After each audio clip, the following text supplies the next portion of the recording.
Hoje nós vamos falar de um vídeo muito importante, a ciência do autismo dos 13 aos 18. A adolescência já é uma fase desafiadora para qualquer cérebro humano.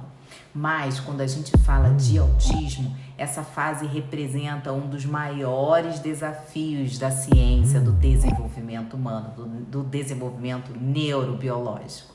Hoje, então, nós vamos começar sobre um tema muito importante, o autismo dos 13 aos 18 anos, com foco em funcionalidade e autonomia, que é o mais importante nesse período. Eu falo que essa fase, os pais já têm a noção do que ele precisa, mas precisa ainda de muito suporte. Então vamos falar da diferenciação muito importante de diagnóstico inicialmente. Uma explicação agora bem curta e fácil para vocês entenderem. Este vídeo não é sobre autismo tardio, BIP, que se descobre depois, tem um vídeo aqui no canal só sobre ele, que só são os traços leves do autismo funcional, ou seja, a pessoa tem uma vida normal, ela só é neurodivergente. Não é um transtorno, tá? Não é considerado autista para nós cientistas, tá bom? Agora, o autismo propriamente dito, ele é este que nós estamos falando no vídeo, diagnosticado na infância, com necessidade de suportes e com impacto funcional real, ou seja, vai ter as ajudas pro resto da sua vida, tá bom?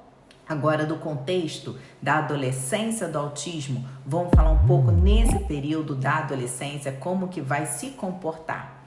Bom, primeiras mudanças que ocorrem são as mudanças no cérebro do córtex pré-frontal, que é exatamente essas comunicações cognitivas, o aumento da demanda social, maior pressão por independência. Essa fase é uma fase muito delicada que nós temos que prestar atenção porque eles já sabem que eles são autistas, tá bom? Enquanto outros adolescentes começam a sair sozinhos, um adolescente autista pode ter dificuldade até de lidar com essas mudanças simples na sua rotina. E isso é muito difícil para eles. Vamos tentar entender um pouquinho mais sobre isso, sobre a funcionalidade e autonomia dos 13 aos 18 anos do autista. Ponto central nesse vídeo que eu vou falar para vocês é a autonomia básica, a organização e a comunicação e a tomada de decisão durante a vida, neste período. Um fato muito importante que vocês devem observar é a previsibilidade. Pode saber muitos conteúdos escolares, mas não consegue organizar sua própria rotina, sua própria vida. Por isso é disfuncional e precisa de suporte pro resto de sua vida. Então, autonomias variam por níveis de suporte. Não existe um padrão único de autista, existem os níveis de suporte com associações de suas comorbidades também. Então, os sinais principais nessa fase, que pode se perpetuar desde a infância e observar, são as estereotipias, movimentos repetitivos de autorregulação. Esses movimentos são neuronais, são estímulos excessivos das cargas epinegéticas, tem que sempre estar em tratamento. Balançar o corpo, mexer as mãos repetidamente, sons em excesso, vai depender da família, do suporte e dos médicos, dos neurologistas acompanharem toda essa fase. A dificuldade nas decisões, a necessidade de supervisão é fundamental, tá bom? Agora nós vamos falar, precisa de ajuda para sair, se reorganizar ou lidar com uma situação nova? Sim, precisa. Ele precisa desse suporte, desse olhar familiar. Às vezes ocorre uma agressividade, porque as vias epinegéticas não estão controladas. Isso não quer dizer defesa, e sim sobrecarga sensorial, tá bom? Vamos entender a diferença. Exemplo, uma explosão emocional quando não consegue se comunicar. Uma explosão emocional porque não quer ir em tal lugar. Uma explosão emocional devido a um tempo.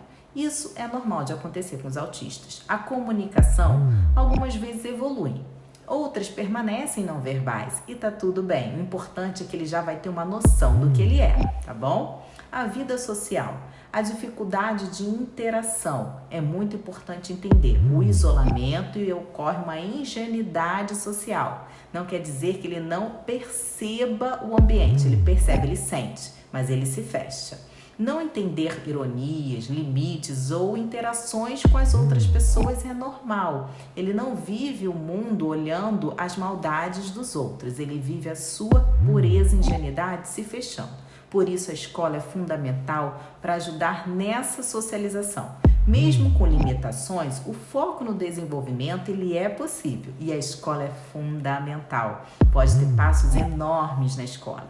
Não é sobre perfeição aqui, é sobre evolução dentro do que é possível dentro do suporte, tá bom? Agora, vamos falar um pouquinho da saúde e a rotina. O sono, a alimentação e as atividades físicas devem ser sempre moduladas, tá bom? Exercícios ajudam na regulação emocional e cognitiva. Então, é importante ir num bom ortomolecular, fazer hoje todas as terapias que existem de tratamentos do intestino também.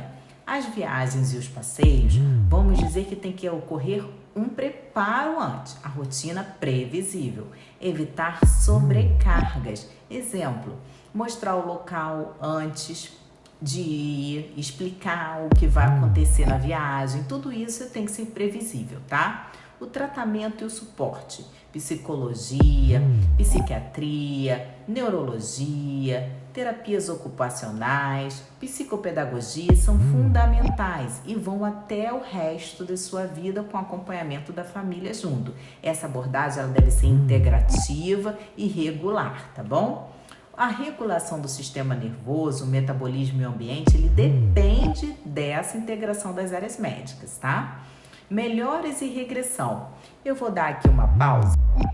Eu quero dizer para vocês que a melhora e a regressão, ela pode acontecer. O autismo, eu acredito que com os novos tratamentos, com a medicina integrativa, o suporte, o ambiente, a regulação, quando ela é extremamente organizada e os novos tratamentos, pode sim ocorrer uma regressão, tá? Quando o sistema nervoso é bem modulado, o desenvolvimento pode surpreender sim. Tem casos sim que ocorre uma regressão. Cada adolescente autista ele é único. A autonomia não é independência total.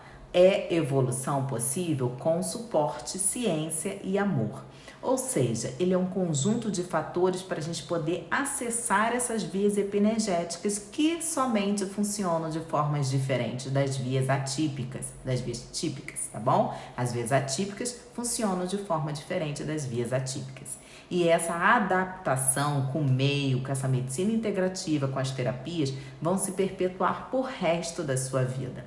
Um autista hoje, ele pode neuromodular, conseguir sim dar um salto elevado em muitas dessas vias e estão vindo aí tratamentos novos, eu acredito em tratamentos realmente mais invasivos, que não é um tratamento que vai tratar uma doença, porque o autismo hoje não é doença, mas é um tratamento que a gente vai conseguir, na área médica, como cientista, equilibrar essas vias epinergéticas que quando elas dão saltos muito excessivos ou param com muita rigidez, ocorre exatamente esses lapsos de falta de cognição, de estereotipias em excesso e falta dessa organização social que a gente vê que eles não conseguem ter.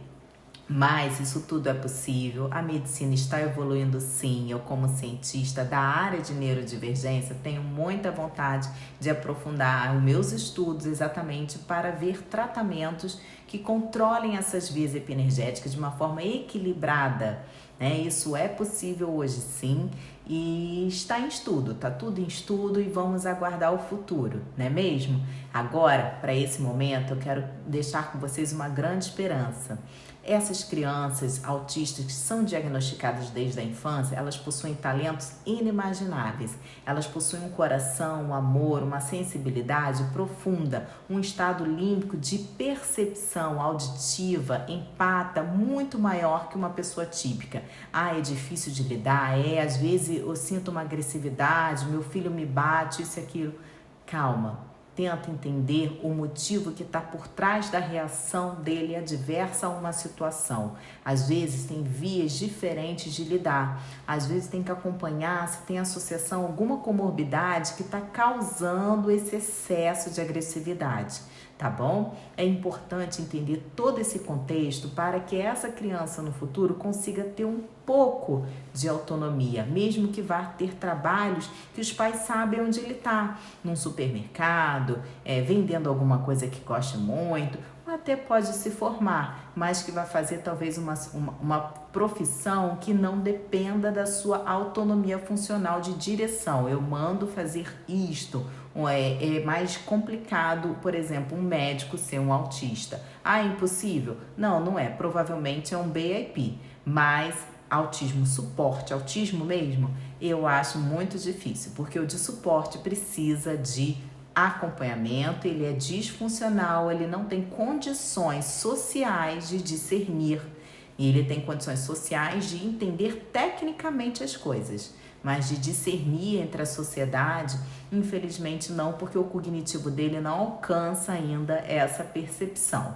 Mas quem sabe no futuro, sim, num futuro muito próximo, eu acredito que essas vias terão um bom tratamento. Hoje, o que eu indico, não parem de modular os filhos de vocês, os parentes de vocês, não parem, porque a modulação é possível. Todos nós temos o poder de transformar nós mesmos quem nós somos. Inclusive, eles podem também se transformar, tá bom? Até mais, espero que vocês gostem. Esse vídeo vai para a série Ciência do Autismo entre 13 aos 18 anos. Eu sou a doutora Patrícia Sambati, neurocientista, especialista em neurodivergência há mais de 8 anos. Tenho 2 livros publicados, um sobre a síndrome de Down e TEA, que eu falo um pouco também do autismo sobre a minha filha e minhas experiências na área médica, meus estudos, e o livro 2, que está recém-lançado, que é somente sobre autismo. Todo o meu estudo está ali, todas as vias epinergéticas, tudo que eu tenho passado, a minha tese, a minha formação de como que será no futuro, tudo que eu penso de estudo de uma forma científica para profissionais e para pais como vocês, que estão querendo entender um pouquinho mais do autismo. Eu consegui colapsar tudo num livro só. Autismo, Guia para a Família Típica, Autismo para profissionais e pais, tá bom? Até mais!